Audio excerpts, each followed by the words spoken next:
What's good? What's good? What's good? What's good? What's good? What's good? What's good? What's good, everybody?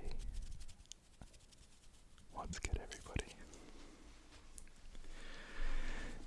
Welcome back to another video.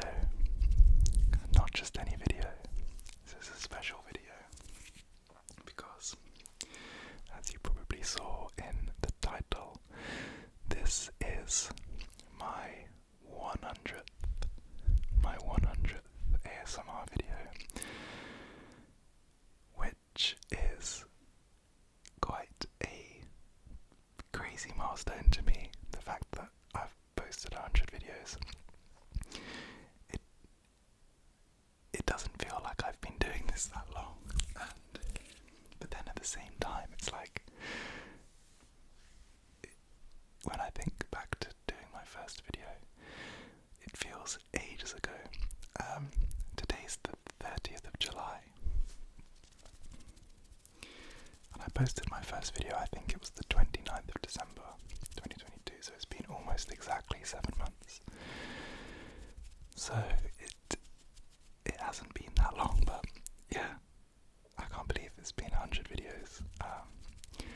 And not only that, today I hit 2,000 subscribers, which is another crazy milestone. I honestly can't believe it. When I first started the channel and uploaded the first one, I didn't think I was going to be getting any kind of subscribers or support for ages. I thought it would take ages to kind of get any kind of momentum and stuff. But particularly in the last couple of weeks, I felt like the support on my videos has just been absolutely insane. But even from the very beginning, like I remember getting like my first views, my first comments, my first likes and stuff. And yeah, it's crazy. I've done a little, like I've kept track of the milestones and stuff, so it's pretty cool to see. But yeah, two big ones falling on the same day today. So first of all, I have to say a absolutely huge thank you to all of you who have interacted with my videos in any way, all of you that have watched my videos, who've liked, commented, subscribed, all of that. It really is just incredible, and I feel like there is like I think I've said this in a few videos, but I do feel like there is like a community building, which I love. And it's just amazing how kind of interactive you guys are with my videos. Like I always get lovely comments, and I've started getting a couple of emails now as well, which are always really nice to read.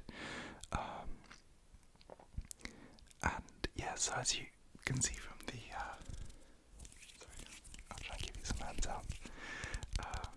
From the title, I wanted to do a Q&A, and it was somebody who suggested I'll shout them out in a bit when I answer their question, but someone suggested a Q&A, and I've always had the idea of doing a Q&A like in the back of my mind, but I was thinking, maybe later, maybe for like 10k or something, because I didn't know if anyone would ask any questions. But I did the community post and was half expecting to just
whispering.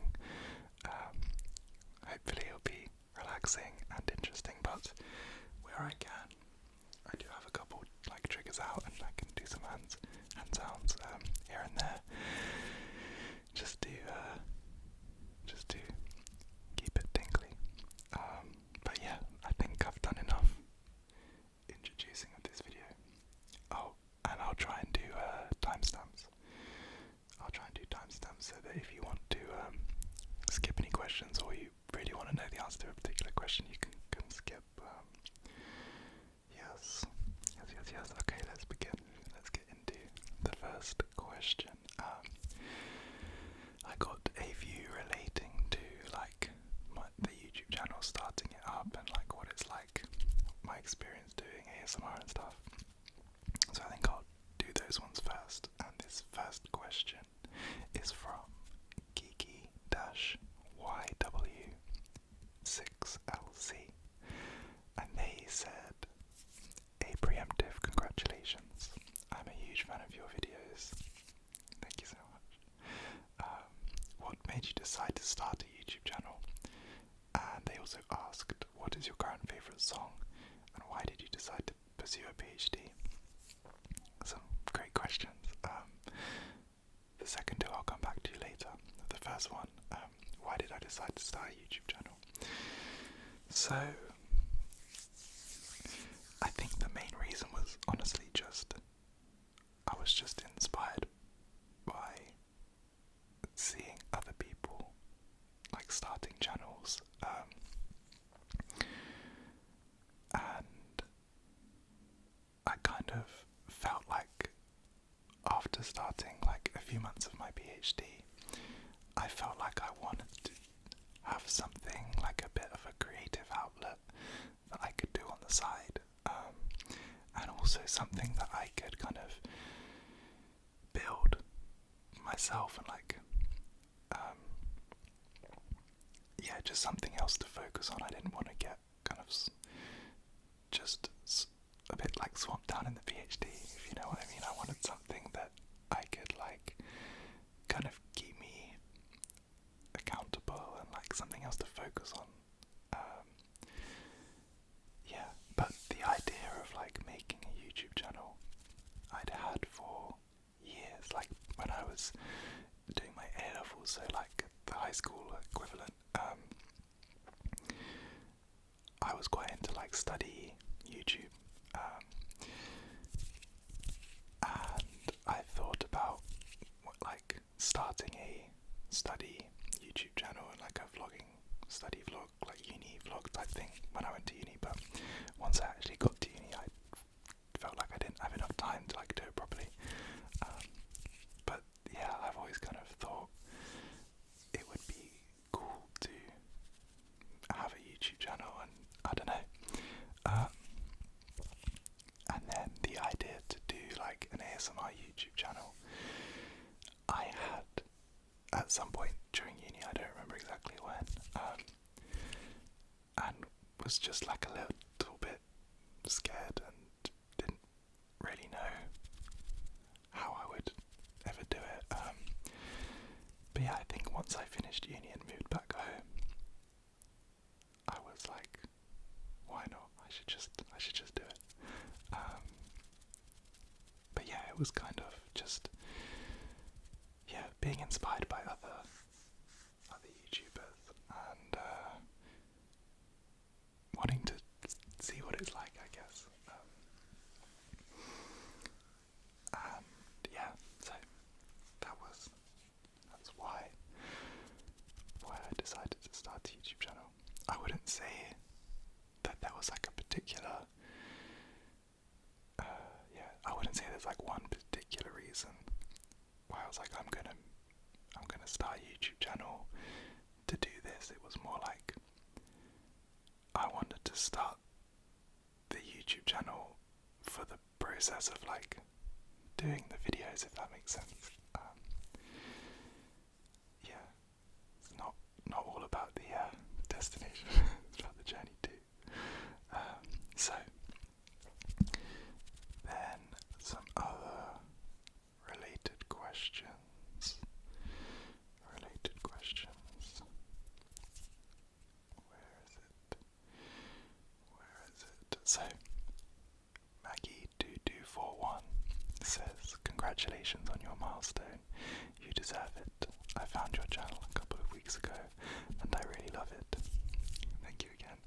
feel like I've seen you commenting for quite a while. So yeah, thank you for all your comments on my other videos. They asked, what is the thing you enjoy the most about doing ASMR? And they also asked, what is the hardest part of filming ASMR? So, what do I enjoy most? Honestly, I guess the question says, what do I enjoy most about filming ASMR? Oh no, it says doing ASMR. So, I think from this whole experience, my favourite thing has honestly been the support from you guys and getting to read your comments. I often do it like when I'm on the train, going to work or coming back, or just like random points throughout my day, and it's just crazy to me that people would take time out of their day not only to watch the videos but then to like write nice things to me. It's just it's so incredible, and I didn't expect it. Yeah, it just feels like really nice.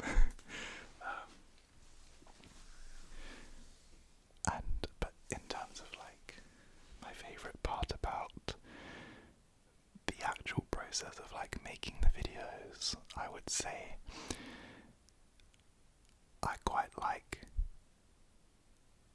the challenge of like trying to think of what videos to make and stuff. Like it's kind of related to what I said about why I started the channel, but having something completely new that I've never done anything like this before, having something to like focus on and like try and come up with ideas and think like what kind of videos you guys would like, and it's like, yeah, it's like a new and interesting challenge, which I really like. Yeah, I really enjoy it, and I enjoy like then seeing how the ideas, like how you guys respond to the ideas and what you guys like and stuff. Yeah, so I think the challenge of trying to come up with different video ideas and stuff, I really enjoy. The hardest part,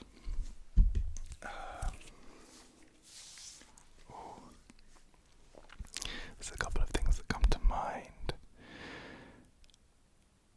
For example, like when I'm filming a video and then sometimes in the background there's things you can't control, like noise. So for example, there's been like quite a few videos where my dogs will like randomly start barking or something, and that can be a bit frustrating, mostly because I'm doing this channel like on the side of the PhD, which takes up like the rest of my time.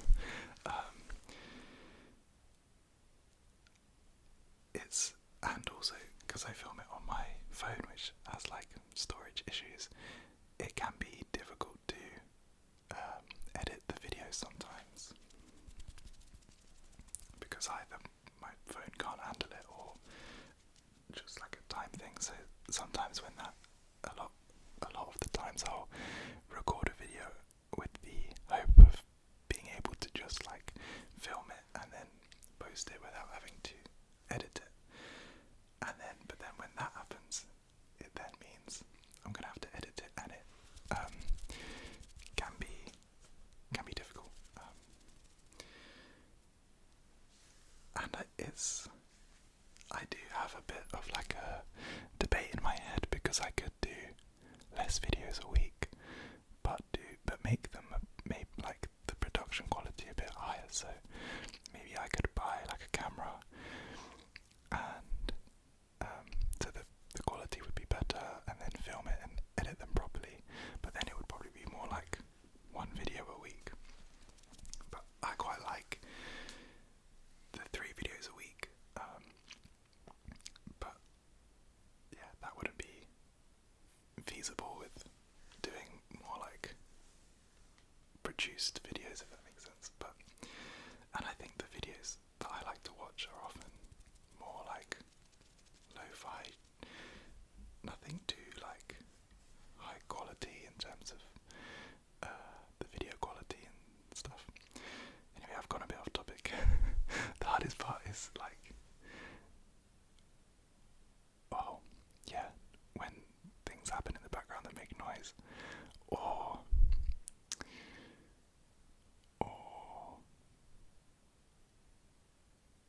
yeah, I think that would probably be it.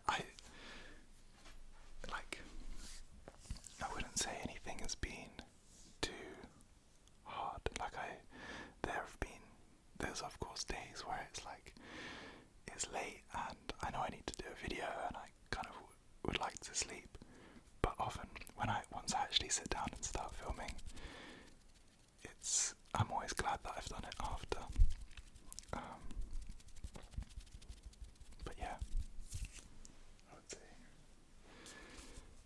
that would be my answer for that. Okay.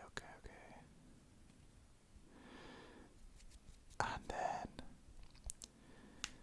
this, so their name is, I think it's all one word, but I think it's Drew Edmin 999.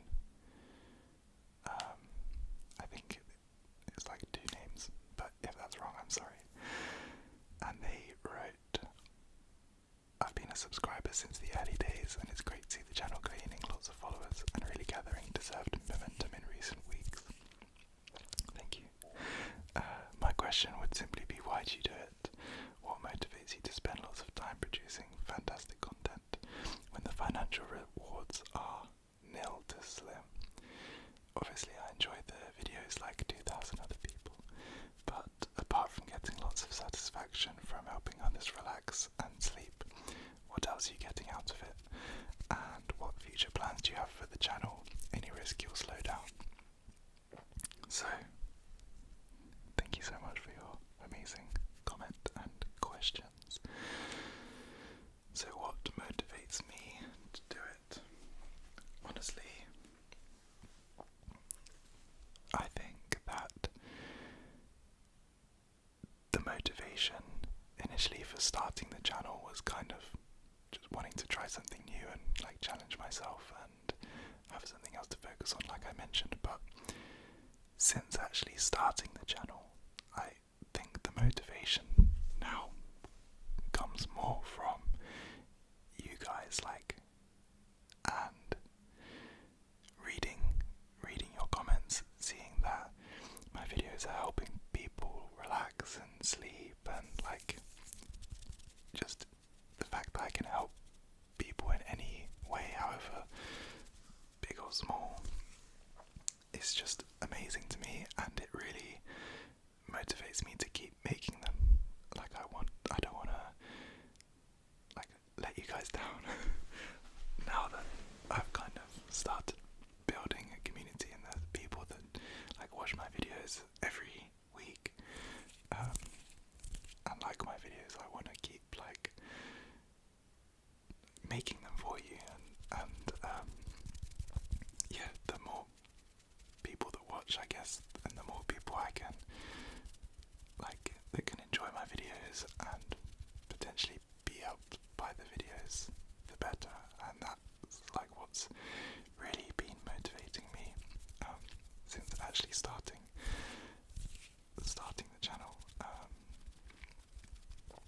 So I mean, I wasn't ever expecting to be making money from it.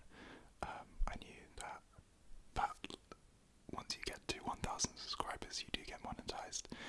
So I haven't actually been paid anything yet, but according to the YouTube studio thing, apparently I've made an estimated, I'll check now, so since being monetized, I've made an estimated £87.26p, so that's not, I'll take an extra £87, but yeah, the financial gain is not ever what was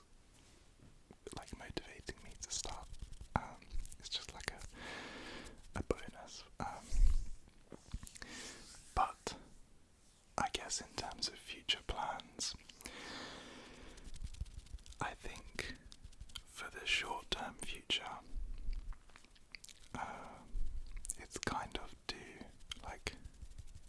keep doing what I'm doing, just keep trying to be consistent with the videos. I do want to try and make a lot more lab videos, because I think that just me being in my position at working in a lab is kind of quite rare in terms of other ASMR YouTubers. So I have an opportunity to make videos that maybe most other ASMR YouTubers can't, if that makes sense.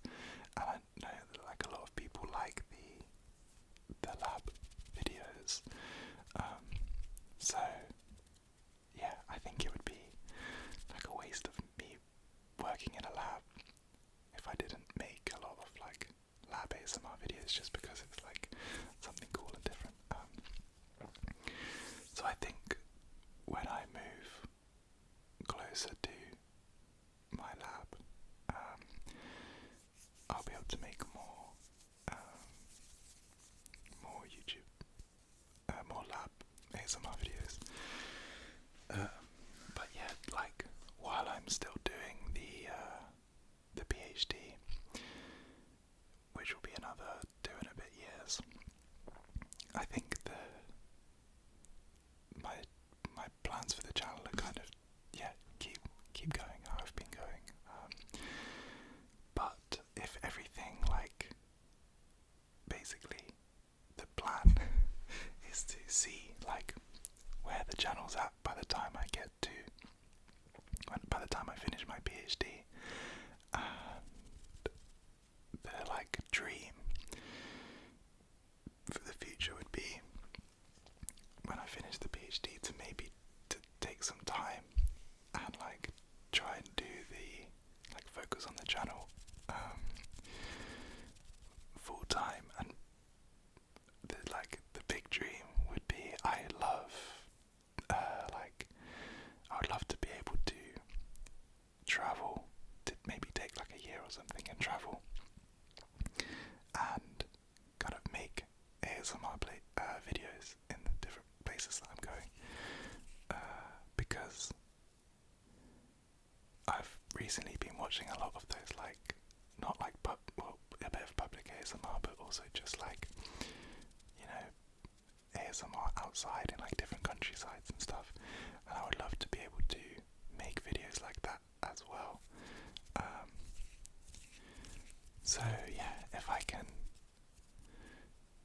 come to the end of the PhD and then take some time to just focus on the channel, and make videos, maybe try and make videos that I would have not been able to make up until that point, because I've kind of been anchored by the lab.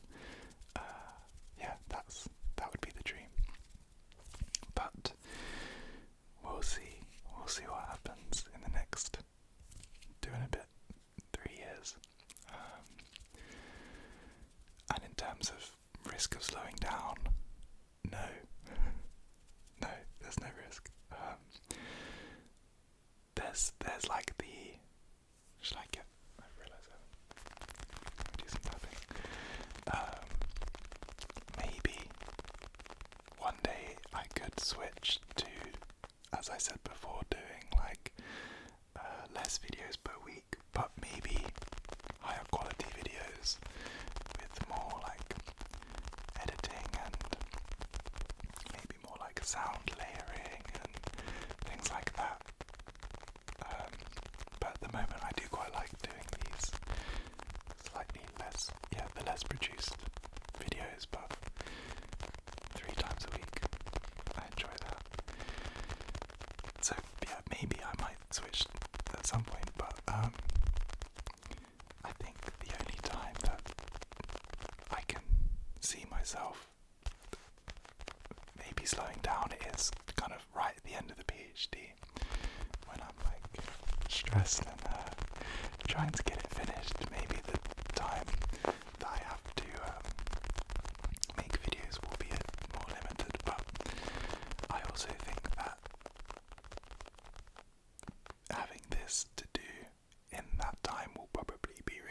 also I'll just, it's like being able to take some time to take my mind off the PhD, because as much as like the videos might be relaxing for you guys, it's also like incredibly relaxing to me. That is one of the things I love. Like, I most of the time will film these before going to sleep, and I'm always just like incredibly relaxed. So yeah, we'll see. I'll always aim to keep the posts regular, but there's a chance that towards the end of the PhD they might slow down a bit until I finish. But then hopefully, if everything's gone well,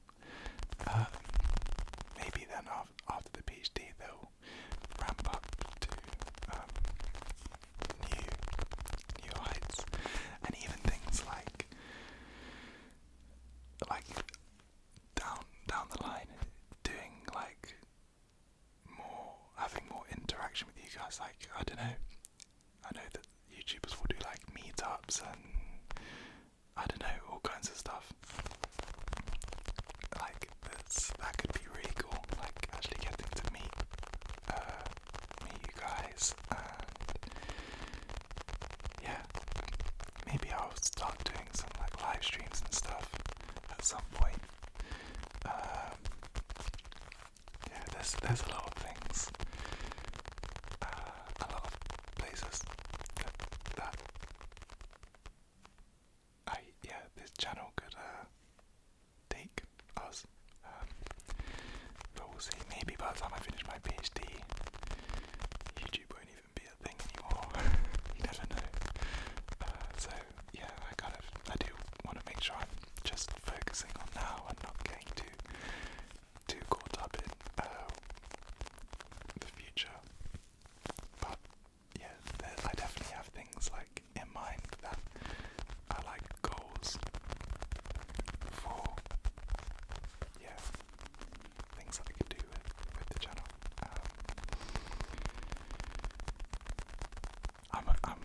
I'm talking a lot for these questions. I hope that my answers are making sense. Yes. Okay. So, are there any more relating to my channel? Let me just check. Oh, okay, here's one. So, Helen Grace D said, "Hey, I just found your channel recently, and you're already becoming one of my go-to ASMR artists. Keep it up." That's amazing, thank you. I will try.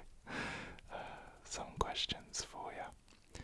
Fav ASMRtists. It's a good question.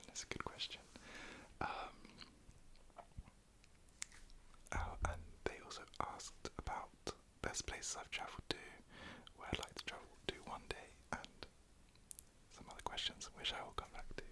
But Fav ASMRtists. So, let me see. I think for some of you who have watched a lot of these videos, it will come as no surprise to you that Raffy Taffy is probably number one. Raffy Taffy's up there. I love him. I love his videos. I think they're amazing. He's amazing. So, Raffy Taffy. I really like Mano ASMR. I think, I love how creative he is with his videos. I remember the pleasantly unpredictable ASMR, the third one. I think that was the first video I saw of his, and I used to watch that so much. I've never really been able to sleep to ASMR because I find that I focus too much on it, and then it like stops me sleeping. It will relax me. But then if I leave it on, I'll just keep like listening and not actually sleep. So I'll usually watch ASMR and then turn it off and then sleep, or I'll put it on to like study to or work to.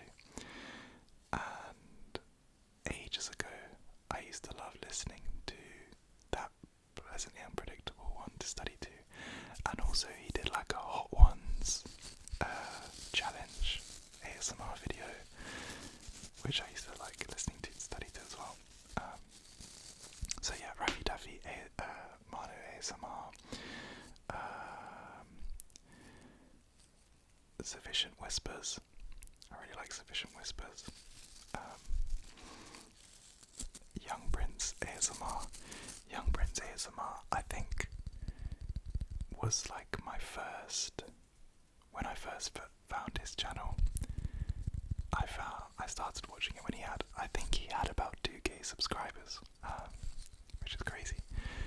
And I'm pretty sure he did a Q&A. I think the first video I watched was like a 2k subscriber Q&A from Young Prince ASMR.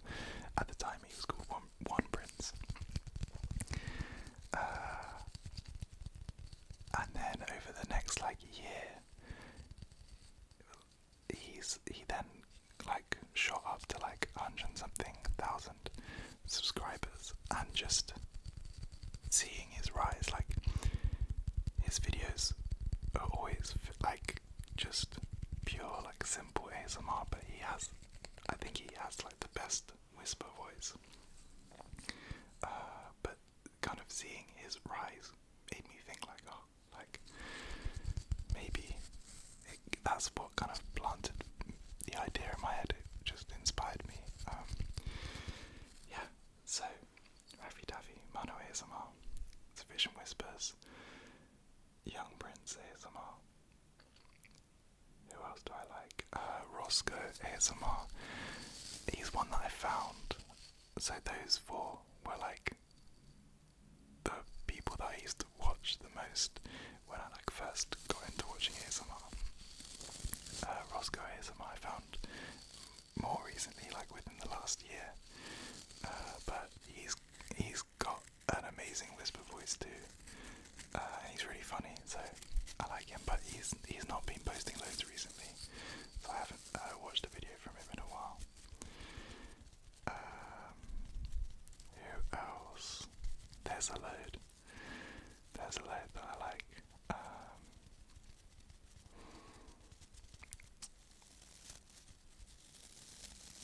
But I think those are my top ones. I like Cat Bailey ASMR as well. He's good. And yeah, I would say those are definitely my favourites. I could name more that I do watch, but those are the ones that I've been if I ever see a video, I'm always gonna click on it. So is that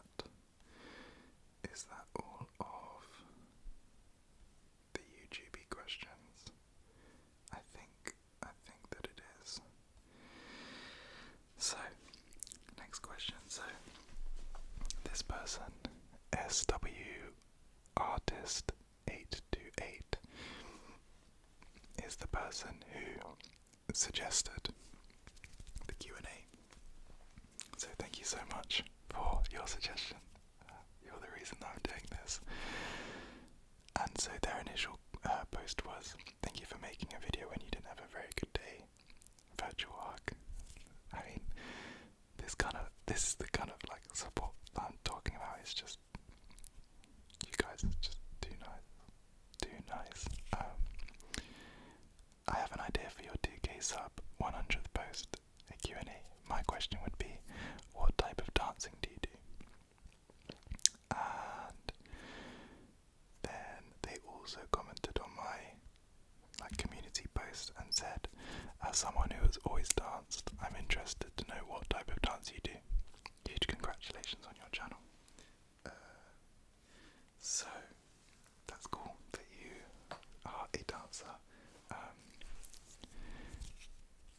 see this, then what kind of dancing do you do? Like, let me know in the comments. But I do street dancing, so I started when I was about 10 after watching Step Up. I loved that film, and I just thought it was like the coolest thing. So yeah, I started when I was 10 and did it up until I was about 16, which was then when I started taking like my studies more seriously, so I didn't have time anymore. So I kind of stopped and then wanted to pick it back up at uni, but there wasn't really any good dance opportunities where I went to uni. But from the age of about 13 to 16 was when I took it like seriously, and so it was a tough decision at 16 but I almost like didn't do A-levels. I almost left school to go and try and do like dance full time, but in the end I decided to stick with school, and now I'm doing a PhD, so I think I'm happy with my decision in the end, even though I do really love dancing. But luckily I've been able to kind of get back into it in the last 6 months or so. Yeah, so I've been absolutely loving it. I do it every Friday. But yeah, street dancing. And that is mostly like hip hop, but I have done a bit of house, and like when I first started I was really into like the popping and waving and stuff, but kind of got less into that as I got older and got more into the hip hop. But yeah, hip hop and house, my two favourites. Yeah, maybe I thought about overlaying like a video of me dancing on here, but the problem is there are like other people in the video, and some of the people that come to classes are also under 18, and so I don't think it's a good idea to put a video on when there's other people in the video. So when I get a video where it's like just me or something, then I can show you guys. But also, I also do salsa dancing now,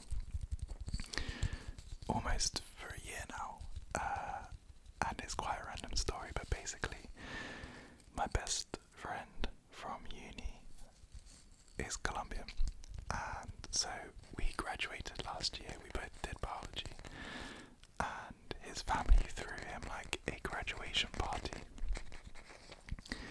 and so it was like all of his family, and then like me and my friends, and my parents and my sister actually came as well. And so because there was just like loads of Colombians, we kind of witnessed the salsa culture where it was like a big like sit down meal and stuff, and then they just like turned the music up and everyone got up and started dancing, and yeah, me and my family just loved the culture and like the fact that everyone was just kind of dancing with everyone. It was just so much fun, and we were like, we really want to learn how to do it, so we actually all started going to these salsa classes together on Wednesdays. I actually haven't been though for almost 2 months now because we've been busy with like trying to move house and stuff, but we were going every week.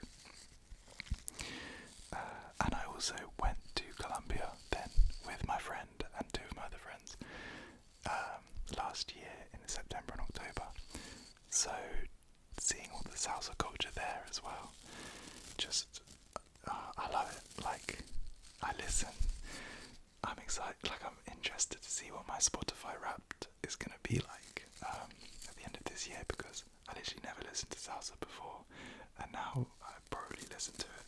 It's probably the genre that I listen to, maybe not the most, but it's definitely like top 3, so yeah. I've been doing Cuban salsa, by the way, even though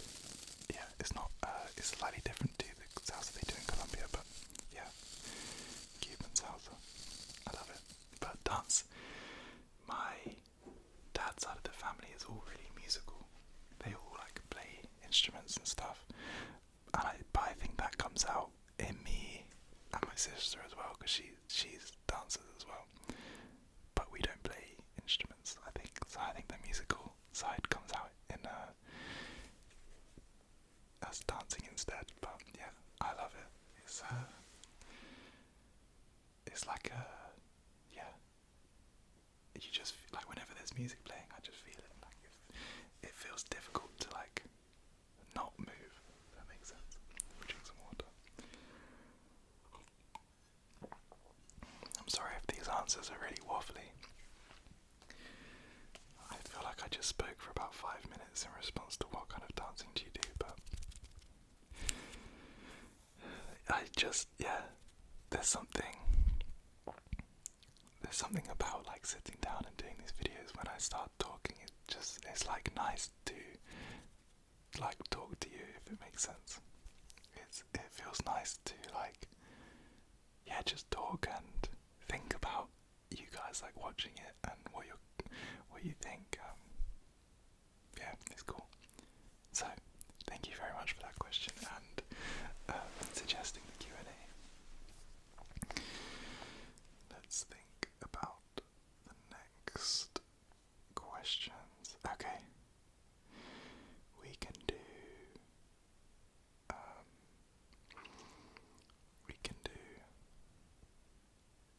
so Gimme Cup Reacts says, oh, that's fun. Thinking emoji. Who's your favourite music artist and what's your favourite book? So, it's a great question. Questions. Favourite music artist?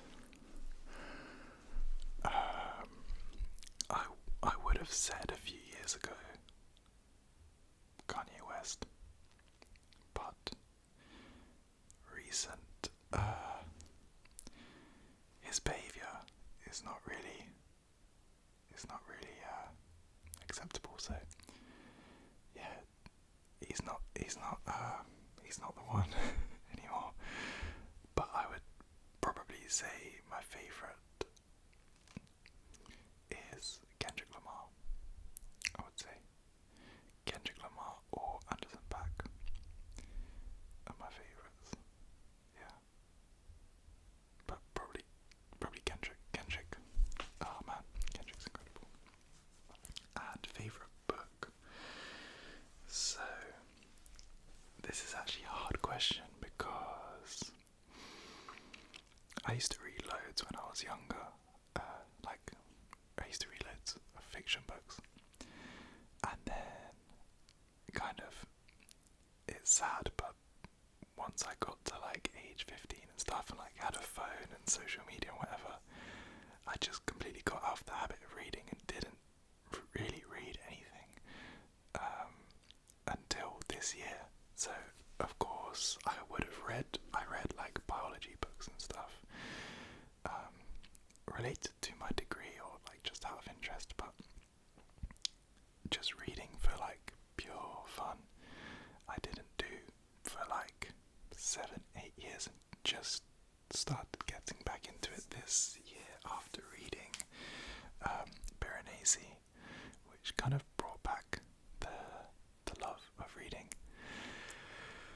So it's hard to remember what my favourite book was, because it was so long ago. But I loved the Harry Potter books, and I'm pretty sure Goblet of Fire was my favourite. I loved the Percy Jackson books, and I also loved the Alex Rider, like, spy books. Percy Jackson was like Greek mythology books. Yeah, Harry Potter, Percy Jackson, Alex Rider were like my 3 favourite series when I was younger. But my favourite book that I've read recently, like more recently, is a biology book, and it's called Power, Sex, Suicide, and then it's called like the secret lives of mitochondria.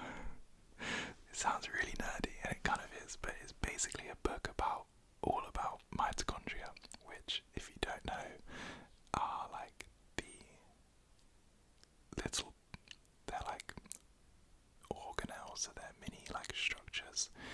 inside your cells, and they are what produce energy to do everything.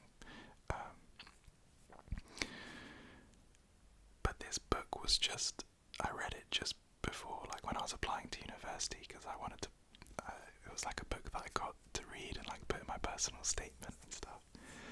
But honestly, I want to read it again, because I remember reading it and being like, mitochondria are like the meaning of life, like they control everything, they have like a huge impact on everything from, literally, like aging, determining biological sex, like just everything. It was just a crazy book. I just remember reading it, and every chapter, my mind was just getting blown at like how much they impact everything. So yeah, that's probably my favourite non-fiction book. A close second would be one called The Selfish Gene by Richard Dawkins, which is kind of a classic book that probably most like biology students will read. It's just a really good book that like gives you a really good understanding of evolution and genetic evolution and stuff. I also read that when I was applying to university. So I guess I could also, I read a couple of books this year, fiction books. I read Piranesi, The Vanishing Half, Animal Farm, Hamnet, Open Water. Is that all of them? Yeah, I think that's the books I've read this year. My favourite of those was definitely Piranesi, the one that kind of got me started. I think it's by Susanna Young, if I remember right, but I might be making that up. I think that might be, maybe ignore Susanna Young. I think she might have written a different book, but the book's called Piranesi. I'd really recommend it. Again, such a long answer to what's your favourite book? I think Harry Potter. Like one of the Harry Potter books. If I had to pick just one book, it would be probably Goblet of Fire. But yeah. And what was the other question? Oh no, so music artist and book. I think I got a similar questions.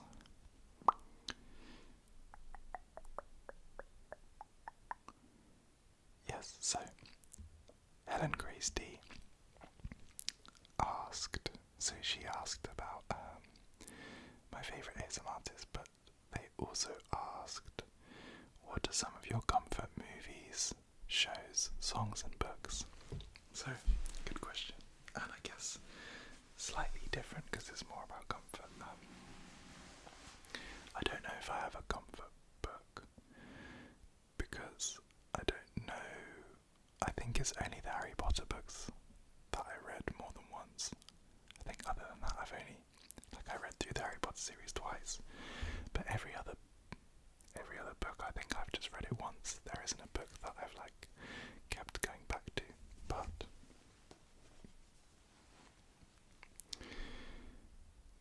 movies and shows, Step Up, definitely. Any chance I get to watch Step Up, I will. The first one is my favourite, but the whole series, I love the whole series.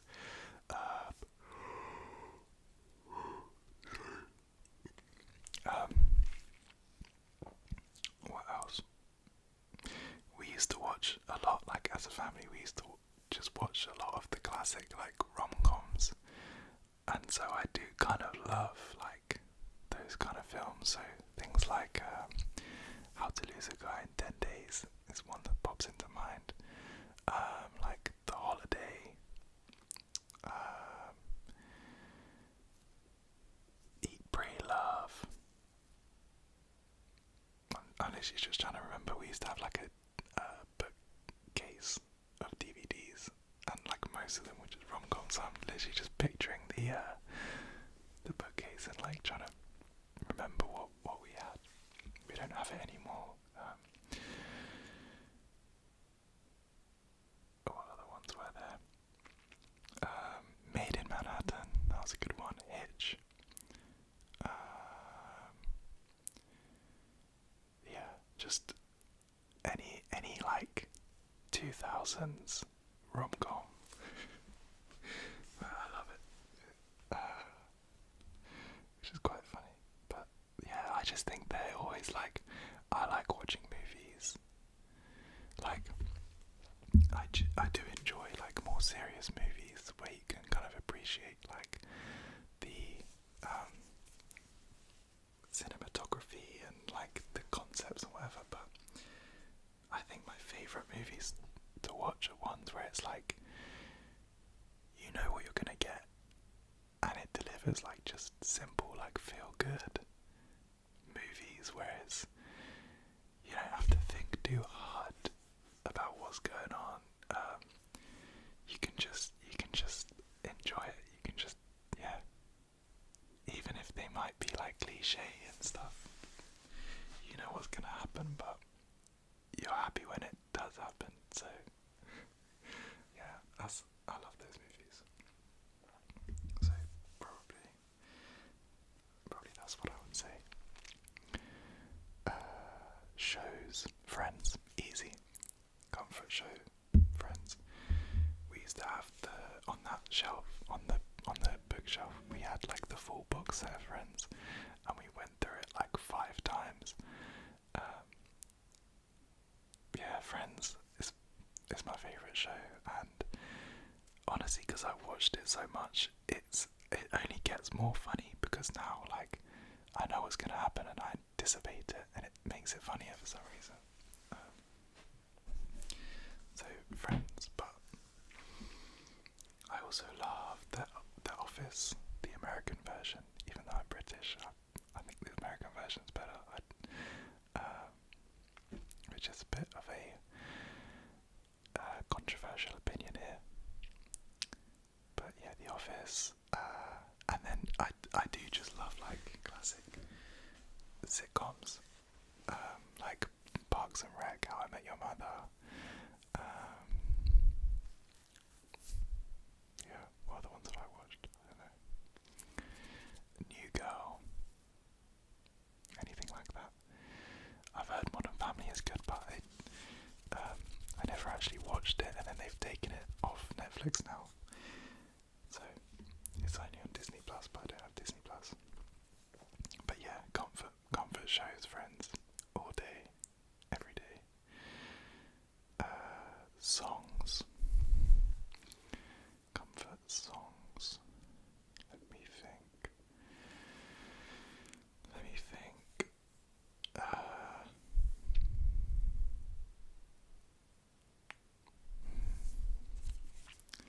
It's actually tough,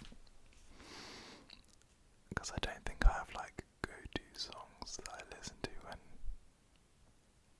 I want to feel like comforted. Sorry.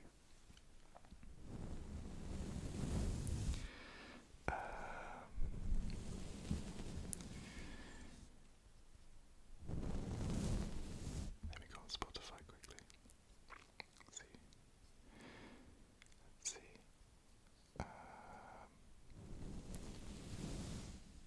Comfort songs. You know what? Jason Mraz. What was the album?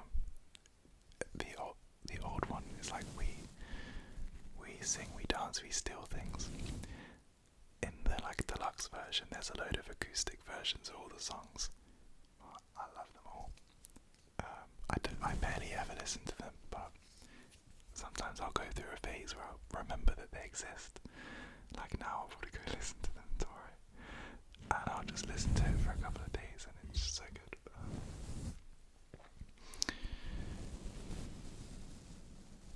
Yeah.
6 months later, it like hit me again, and I was listening to Goodbyes by Georgia Smith a lot.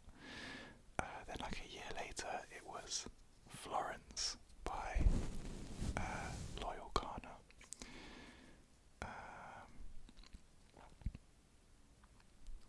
What else? Recently, pretty much a whole album by Bruno Major.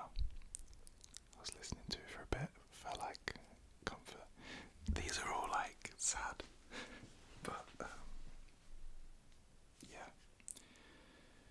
If I want like feel good songs, then like Anderson .Paak.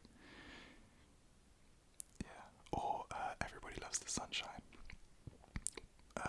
Cover by Takuya Kuroda. That always makes me feel good. Yeah. Okay.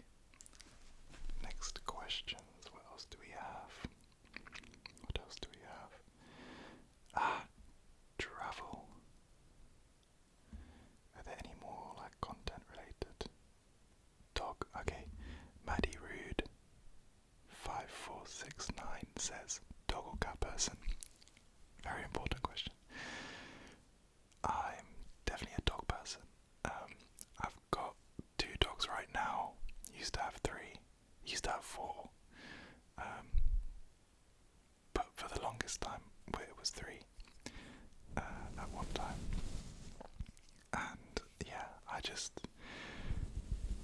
think dogs are like the best thing in the world.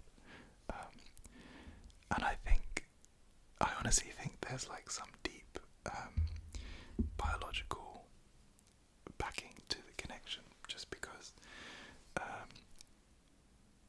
of course dogs were domesticated by humans to be kind of companions. I think there's like a level of co-evolution between humans and dogs, to kind of feel love for, like, I think back in the day it would have been beneficial for survival to kind of want to have a dog around, and so I honestly think that led to there being like a genetic component to humans loving dogs. Like, yeah, I don't know if that makes sense, but I think it's more than just like, oh yeah, like dogs are cute. I think there's like a biological backing to why so many people love dogs so much. But I do like cats as well. But I think I like dogs because, like, I like how my dogs always wanna like be, like, if I'm sitting in one room, like they'll come and sit with me, like they want to be with me. Whereas I feel like a lot of cats kind of like to do their own thing a bit. Maybe I'm just needy. But yeah, definitely a dog person. But I do like cats as well.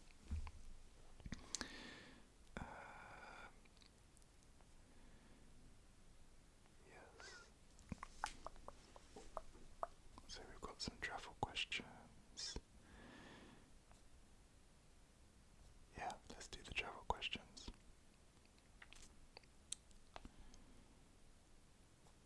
So, Helen Grace D asked, what's the best place you've travelled to, and where would I like to travel to one day? Right. Sorry, dropped my phone. So, I have been really lucky in that I've been able to travel to quite a few different countries, which makes this a bit of a hard decision. How was it worded? The best place I've travelled to. What's the best place I've travelled to?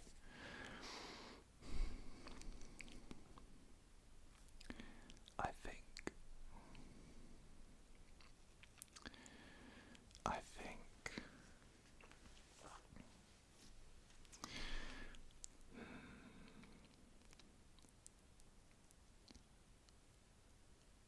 so tough. My instinct is to say Thailand and Koh Samui. I think that's what my heart tells me. So I went on a family holiday when I was 16 to Thailand. So we did a few days in Bangkok and then went to Koh Samui, which is one of the islands. And it was like a 2-week holiday. But the hotel we stayed in, it was called the Anantara. And like the people there were just absolutely incredible. We found this restaurant called Your Place, which was like a 15-minute walk down the beach from the hotel. And we went there one night just random, like we just walked down the beach and we were like, oh, we need some food, we'll just stop here. And the people that worked there was so nice that we ended up going back every single day. We went back to the same restaurant for either lunch or dinner, or sometimes both,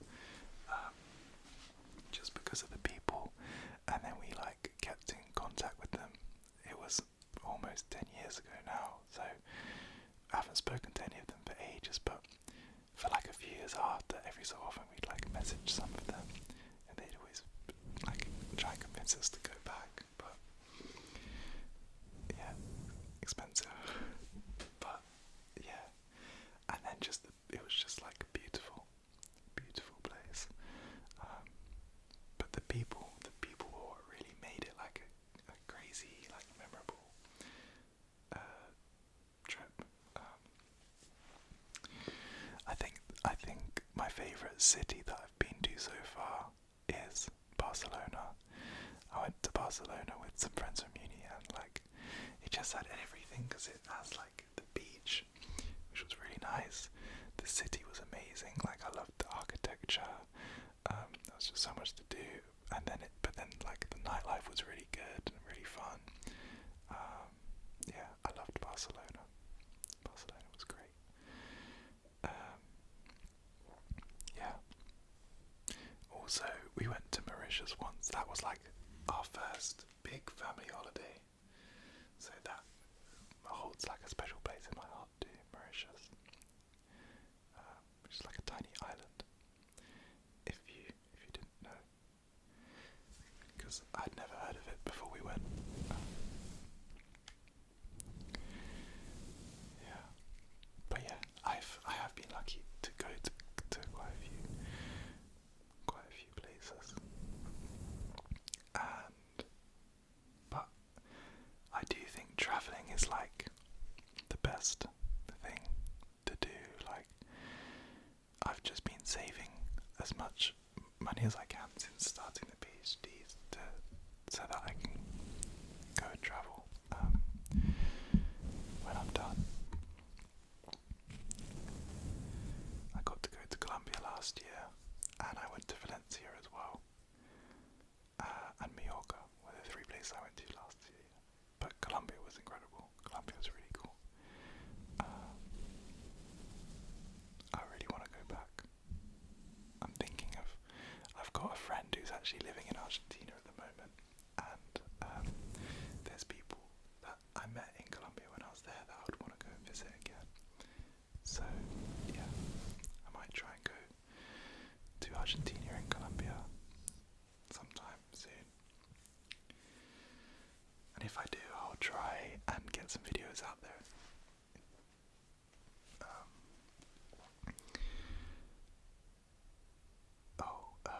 Where would I like to travel to one day? Also a question by Helen Grace D. So yeah, Argentina I want to go just because my friend's there. Brazil I want to go to because the friends that I went to Colombia with, I had to come back after Colombia to start the PhD, but they carried on and went to Peru and Brazil. And they said Brazil was incredible, so I want to go to Brazil. I would love to go to New Zealand one day.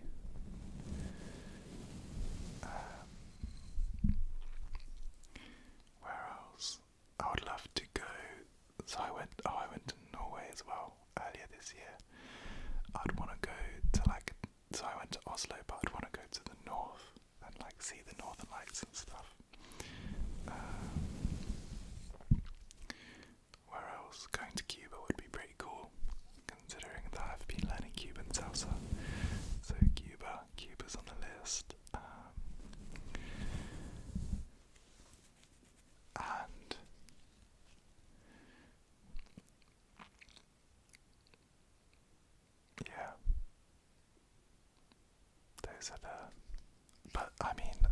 there's a million places that I would want to go.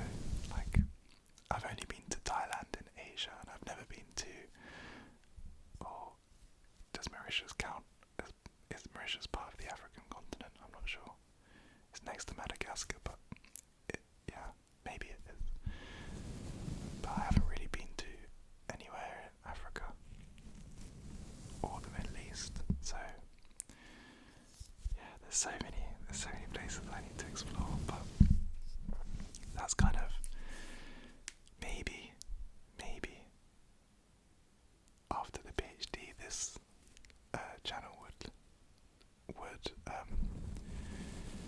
make it possible to travel and make videos for a bit, which would be amazing. But we'll see. But yeah, I'm always trying to travel. Whenever I'm thinking of buying something, I just think like, would I rather this or would I rather be able to go somewhere else for a bit? And I always end up siding towards the travelling, so yeah. And okay, so Cara Heron 617, who's been commenting for absolutely ages, and yeah, comments on so many videos. So thank you for all your support. They asked, will you continue to live with your parents when they move?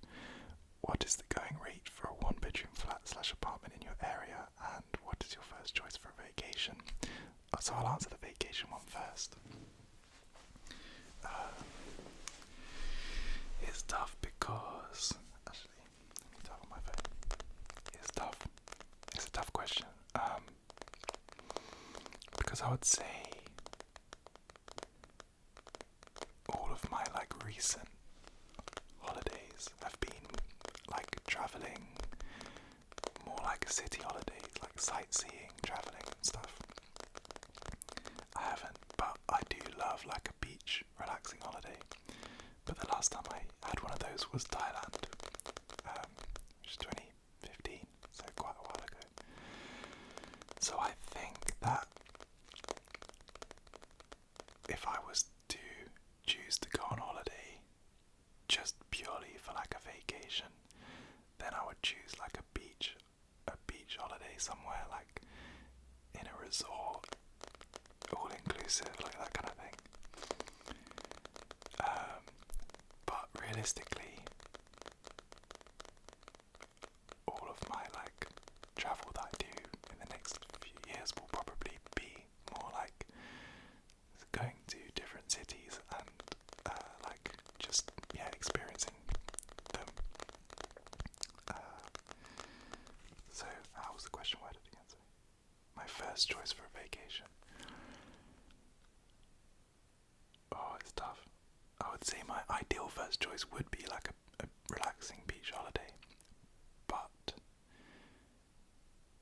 then that would be if I had unlimited money and could also go to cities and stuff as well. But I think with my limited budget, I would rather choose to go and see somewhere new and explore it.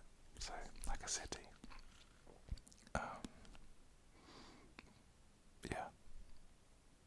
Yeah, that's what I would say.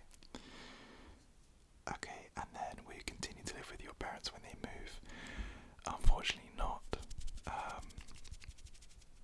Yeah, I wasn't, I was initially even planning to move out way sooner than this into the PhD, but saving money was a strong reason to stay living at home. But yeah, because they're moving, the commute will be even longer, so yeah, I'm gonna move closer to my lab.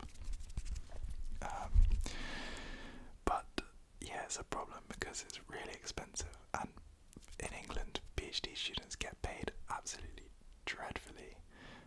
So it is a cause of a bit of stress at the moment, thinking about how I'm going to afford it. For a one-bedroom flat, it's really expensive.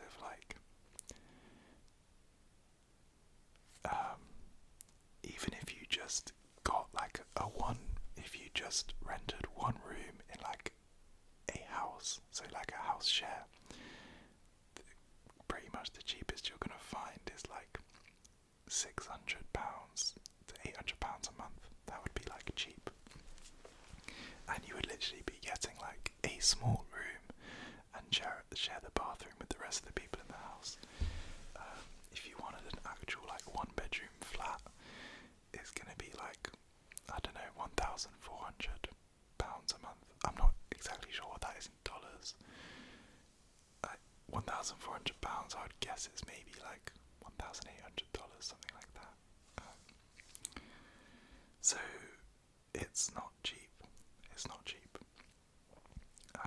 But I'll be looking to hopefully move in with some friends, and so if you rent like a 3-bed, it's usually, and then like split the cost between 3 of you, it's usually a bit cheaper. So I'm hoping that I can find somewhere for £800 a month. I think that's kind of the most I could pay. So 800 or less would be good, because you also then have to pay bills on top of that, which are crazy expensive right now. So yeah, it's looking a little bit tough. But yeah, is that all? Have I done all the questions now? Oh, okay, no. So back to Geeky-YW6LC, who was the first question, but I should have included this earlier. What is my current favourite song? Again, it's a good question. And I guess there's probably a few candidates. I'll just go. So there's Who Told You by J-Hus and Drake, and also Sprinter by Dave and Central C. They're like, phone's dying. They're like the two kind of like biggest songs in the UK right now, rap songs. But then there's also this song called, hold on, 311 by Jordan Ward. I don't think it's even a new song, but I only just found it recently and I've been really liking it. I've also been listening to a reggaeton song called Niña Bonita by Fade, featuring Sean Paul. I love that song as well. I've been listening to that a lot. So those are probably, yeah. If I had to pick one, I think, probably Who Told You. Yeah, it's just, yeah, I just love it. And was there another question? Oh yeah, why did I decide to do a PhD? So, let me just check if this is the last question.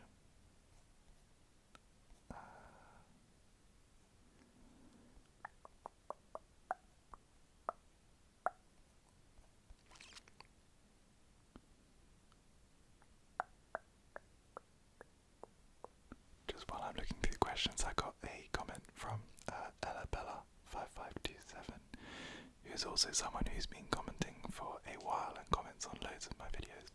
I always love reading your comments because they're so kind, and they commented on my recent video.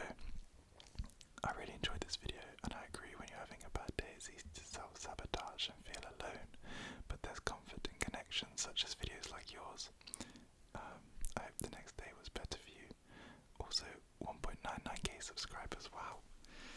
So thank you so much for that comment. I just was reading it again. I had seen it, but I was reading it again while looking for questions, and yeah, it's just incredible. Okay. So I think this is the last question, the PhD one. Why did I decide to do a PhD? So,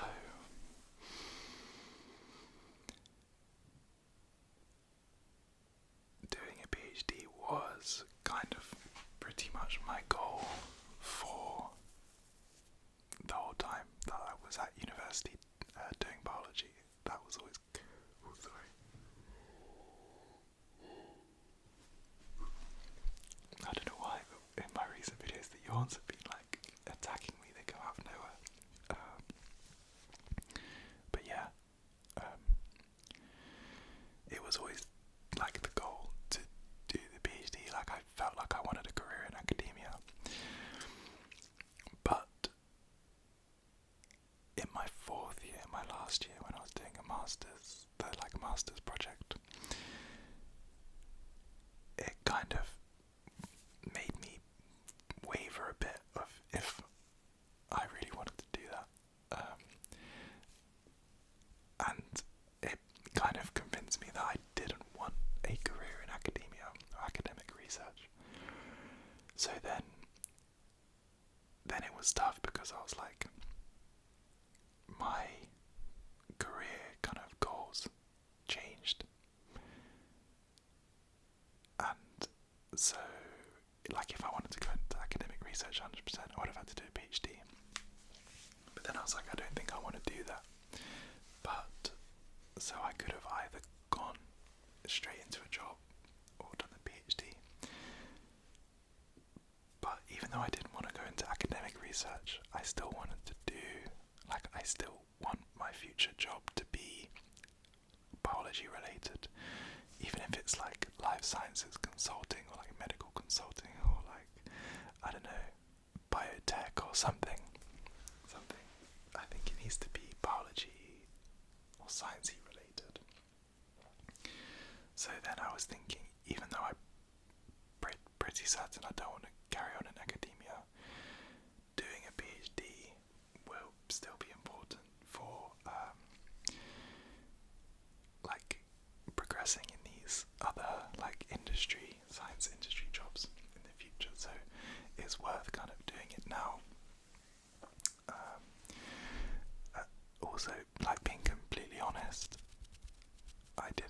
if I didn't do a PhD, I didn't know what kind of job I would want. So I thought it would be good to kind of do the PhD and just spend more time in the science world to help me kind of like decide what job I would want. And the other thing was just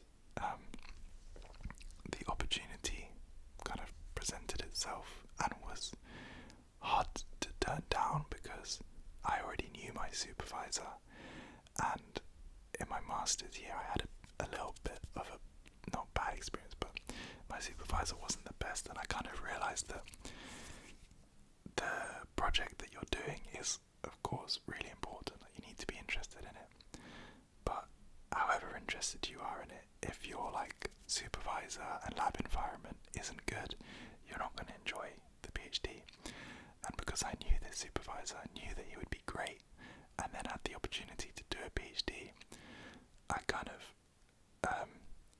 didn't want to turn it down. Even like, obviously I did think about the project and consider the project, but I would say that the lab environment and knowing that the supervisor was good was probably a slightly bigger pull for me to choose this particular PhD and like choose to do it now. But yeah, it's tough. Like I am happy with my decision, but there are days where I'm like, it's a crazy amount of work, and when you work out how much, like, it's per hour worse than minimum wage what I get paid, but that's what you sign up for. So yeah, even though sometimes I would get a bit down, not down, but like, yeah, it can be frustrating, but no, I think it'll all be good and worth it. Well, I'm getting tired. This has actually turned out to be fairly long, as I kind of expected, but yeah, I'm not very good at keeping my answers concise.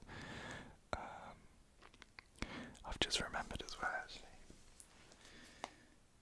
question was not for the Q&A, they just commented on a video a while ago, but it's actually an interesting question that I could talk about on here if I can find it.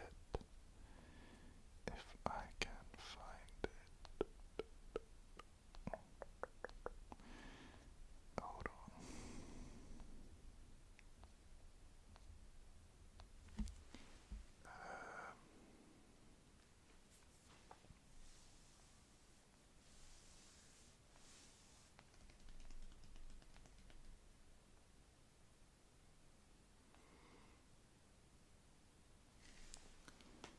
Okay, here we go.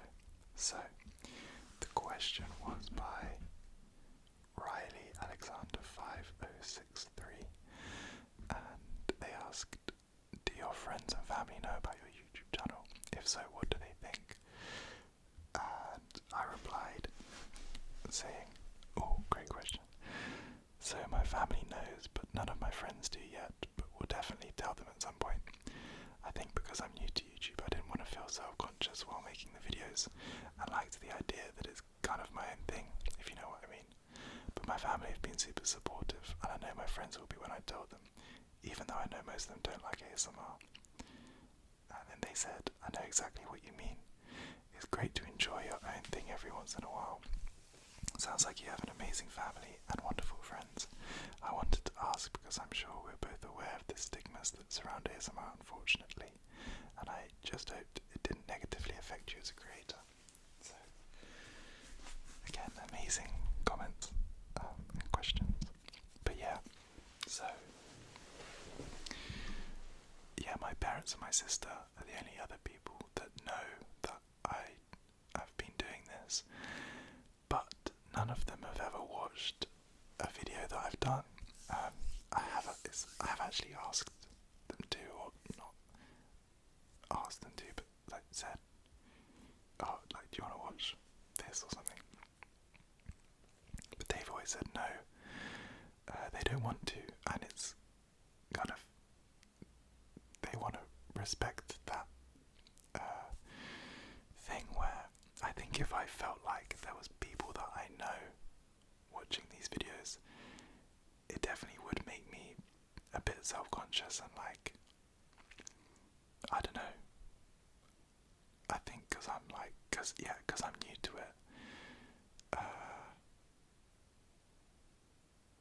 I think it would just, it would affect my, I think I would overthink it a bit, especially like, because I know my friends, like, a lot of people do, like, they don't get ASMR, they don't like understand it, they kind of just think it's like weird or gross or I don't know, but I love it, and I kind of like doing this and like building this channel and this community and stuff, and it just being like our little like secret, which I think is really nice. But yeah, when I move in with friends, like I will tell them that I do it. So I'll probably ask why I'll have a microphone and like random items everywhere. But yeah, it's just my family that knows at the moment. But yeah, they're really supportive, and anyway, I hope that you enjoyed this. I honestly have no idea if this is going to be a good video. I kind of was too focused on thinking of answers to questions to properly like make sounds and stuff. It's been mostly just me talking and talking, but hopefully that's been nice. And I don't even know if my answers to these are any good, because it was just all off the top of, like, not pre-planned, and just trying to be as honest as I can. Hopefully you feel like you know me a bit better, or like, I don't know, can feel a bit closer to me than before.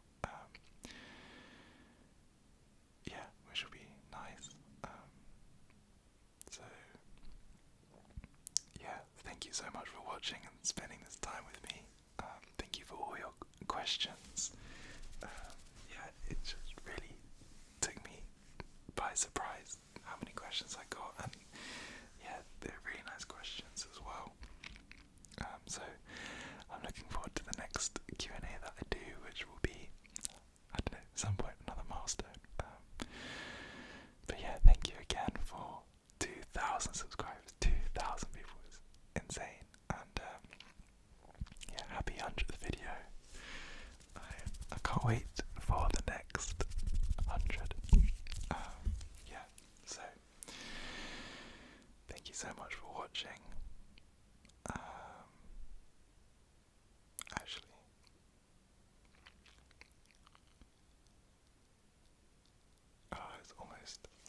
I was just thinking, the video is almost 100 minutes long, isn't it? Should I just make some sounds until we hit 100 minutes?